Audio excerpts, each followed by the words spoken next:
Okay, for those of you who think that I'm sitting here stiff as a board, there's a reason, and it's this friggin' Excel spreadsheet that I'm working on. Everything bounces back into these glasses. The glare is horrific.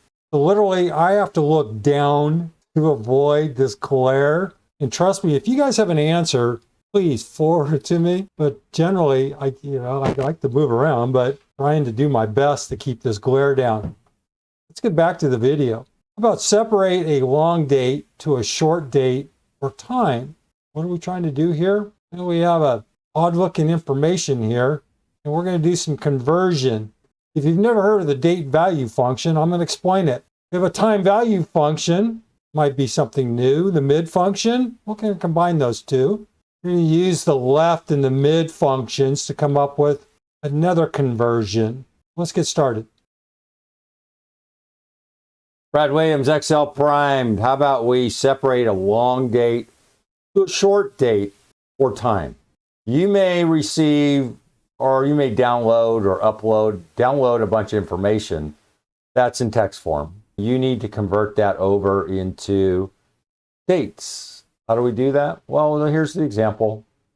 So you see this information here, and you can see it's just, there's no particular format here. It just shows up here, text. And we need to move that over into date conversion or time conversion or date and time conversion or just time. There is a tool to do that. Notice we have we have 3 outputs, even though it's showing 4. That means there's probably duplicates. And then over here is our typical write-up, the anatomy. What's new here? Nothing new. It's just the combination. It's the nesting. That's the beauty of Excel.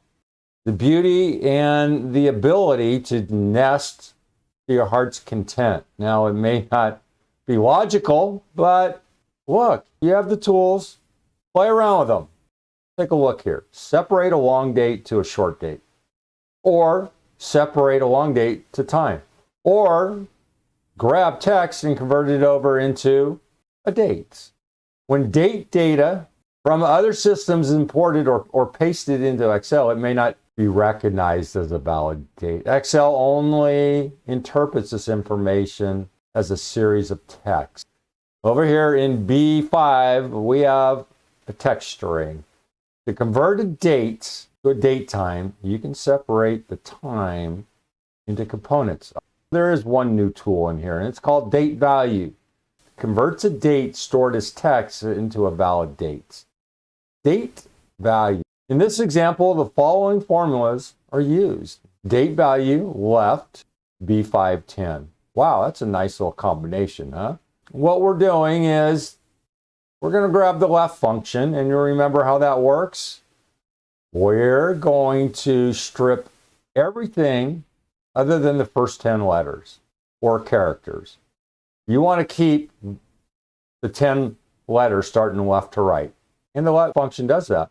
Starting from left, counting right. If we're looking at the right function, it would be the opposite. We would start at the right, moving right to left, and we'd save the last 10 characters. Here, left, and then whatever's left, everything left, everything remaining, the date value will convert. What's it converting? It's just converting this date into a date format, which would be a typical, in this case, however you format it. It'll be a date. Now keep in mind that this is a conversion. It's still a serial number. Taking this information and converting it into a serial number, and then we paint it up. We put lipstick on it. To extract the date from D5, the formula is time value mid D5 12/8. We can also use the mid function. Remember how to do that. We're going to have a start 12, and then we're going to keep the 8 characters starting, including the 12th character, counting right. Then we're going to dump everything else.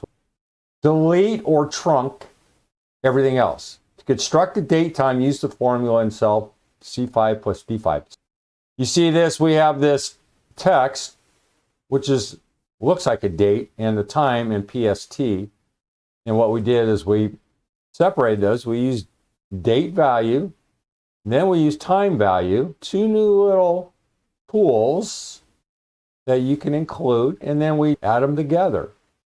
So sometimes you're out there in the field and you go, I just want to add this date and this date. They just turn up as garbage. Well, you know now you can use this conversion factor and do your own time conversion, a correct time conversion. Because this now will turn into a serial number with time.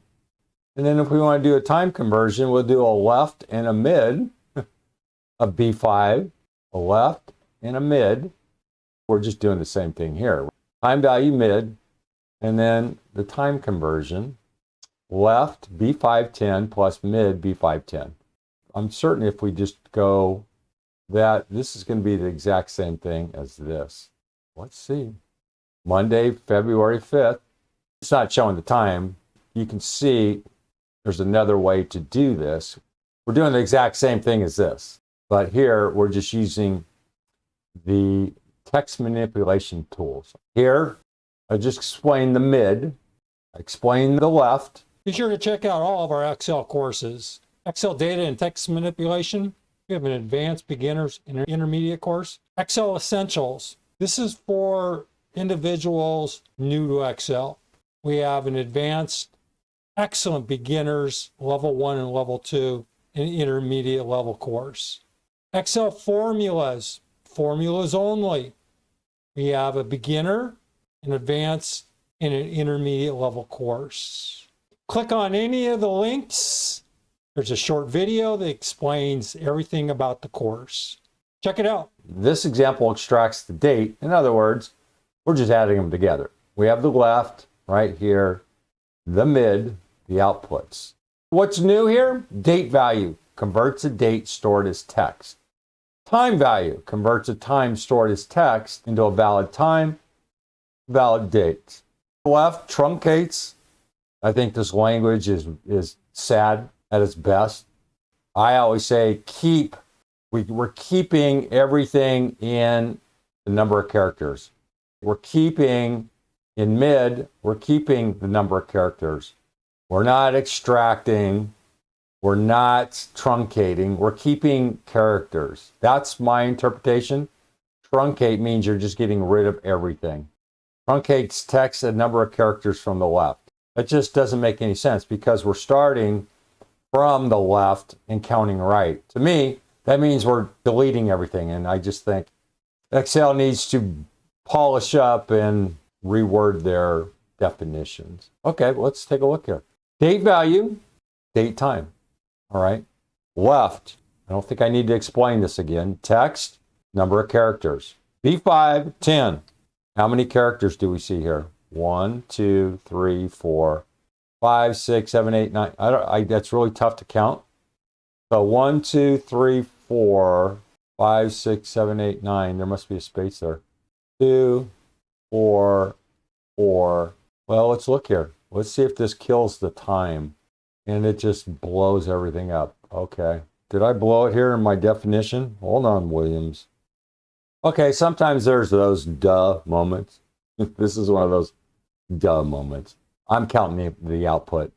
Here, what we have to do to work this, left B510. 1, 2, 3, 4, 5, 6, 7, 8, 9, 10. That's the date, right? The output is just whatever, it's the lipstick. The output is actually just 5 numbers. It's a new tool. It's not something I use on a regular basis. Okay, it's one of those duh moments. Time value mid. You know, we have to go in here and we're just pulling apart this 9. We have to count. We know the date is at least 10. We know we have to keep at least the 9. And then we're going over 8. And catch this, we have to grab the entire PST also. Notice we have 8. We're grabbing everything from the 12th character and going right. 8. Total of 8. So we picked up everything, and then this time value just converts that over into time. I like that. That's pretty nifty. And then we just add the 2 together. If you want to use the mid function, we just get rid of the date value and we go left, the mid, and it does the same thing. If you go, for some reason, the date function or date value is not doing its thing, you can still use this legacy approach. Brad Williams, Excel Prime.